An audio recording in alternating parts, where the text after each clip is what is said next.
Need a phone book or two to sit up on. Didn't you just do that? But then I gotta squat down. Okay, fine. I guess I do need a phone book. We're back. School of Rock 2003. This is what we're going to be reviewing tonight. We watched this movie over the weekend and I typed the notes up right after, but I'm just now here almost a week later getting around to discussing it on the channel. So like I said, this movie came out in 2003. I can remember my mom taking me to meet my high school friends here, because I didn't drive yet, at the Cinema City on La Palma and Imperial.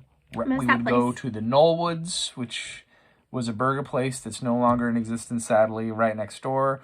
Then we'd go over to the Cinema City. Rest in peace, Cinema City. We had one of our first dates there. Yes, we did. We saw Rango. 2011. But that's a different movie. That's a different movie and a different story for a different We're talking about this movie with Jack Black.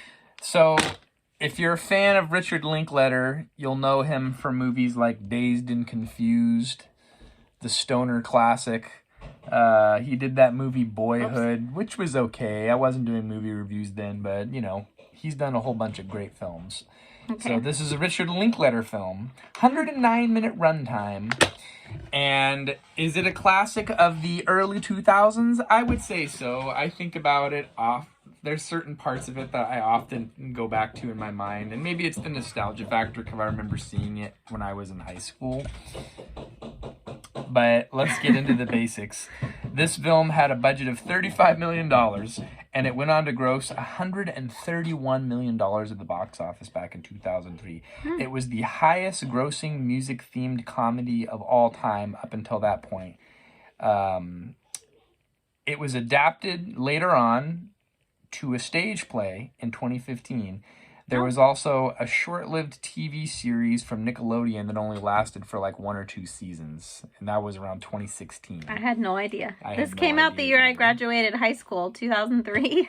I would have been a sophomore. No. Yeah. He's 2 years younger than me. I graduated in... Anyway. I know. I'm a cradle robber.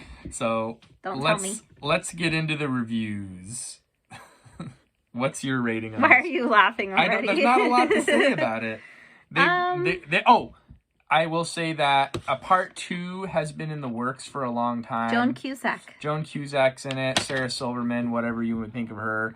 And then obviously Jack Black, whose real name is Thomas Black, but he goes by Jack Black.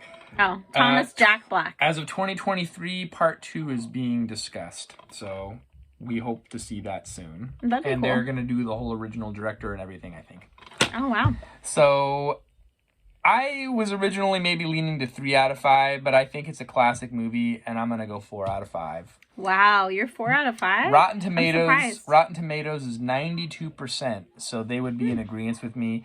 Okay. IMDb is 7.2 out of 10. So, it was a very popular film, successful commercially. The critics liked it.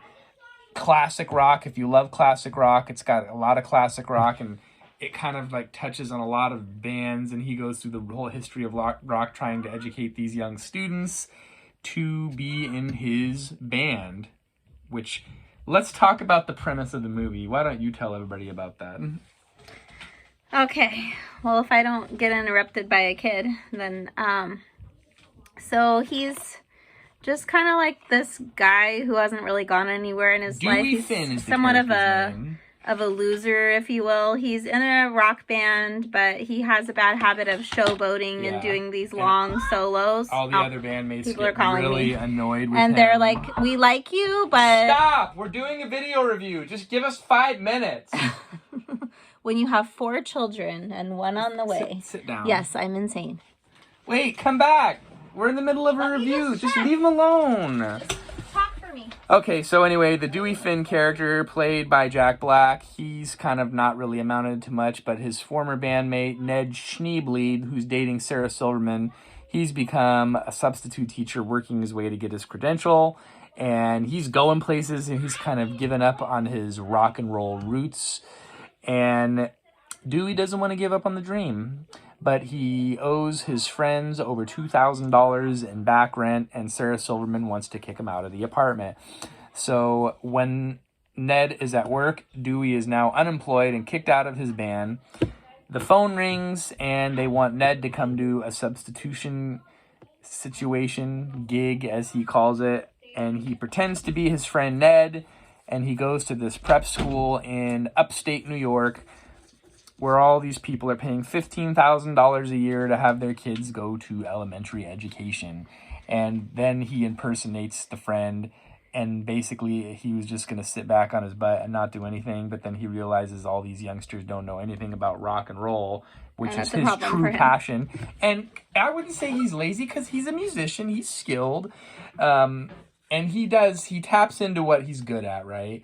I talked to my friend Ben, who's a police officer in Texas, huge shout out, and I said, would this really fly? Like, I feel like in real life, if this happened, this guy would be doing hard time.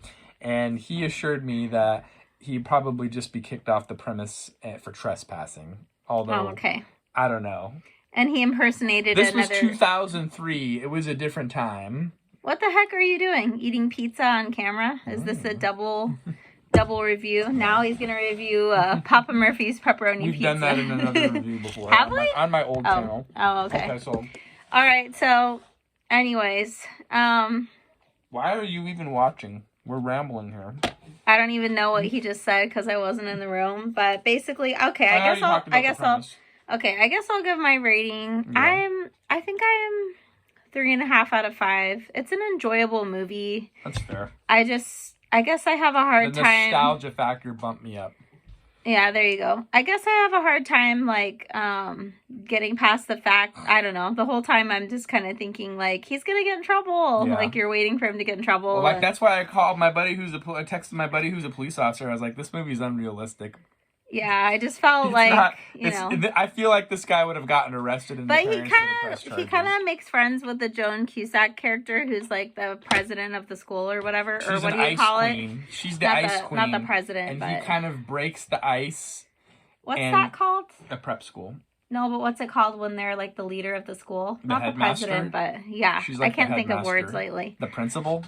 That word. I couldn't think of that word, principal. I'm pregnant. I can't think of words. It's real. It's a true thing. Your brain shrinks just a tiny bit. Let's hope it comes back. So, anyways, yeah, it's cool how he not only shows them like how to play instruments, and he gives them more confidence in their abilities. Yeah, because a lot of the kids had confidence issues. Yeah, there was one through musicianship.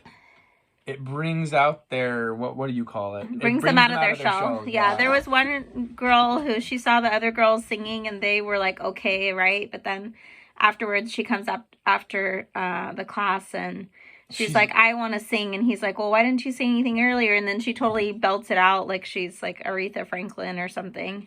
And so it turns out she was lacking the confidence because she was overweight, and she thought like people would make fun of her. So then he was able to like educate her about... There's other singers who, like, struggled with their weight, and then he's, like, and also, hello, like, he's chubby, too, and he didn't let that stop him, so it was kind of just neat how he had this gift of encouraging the students, but I don't think he realized that he had, like, the gift of encouraging other people until he became, like, a teacher. He started to really, kind of, like, he was, like, this very self-focused showboating musician.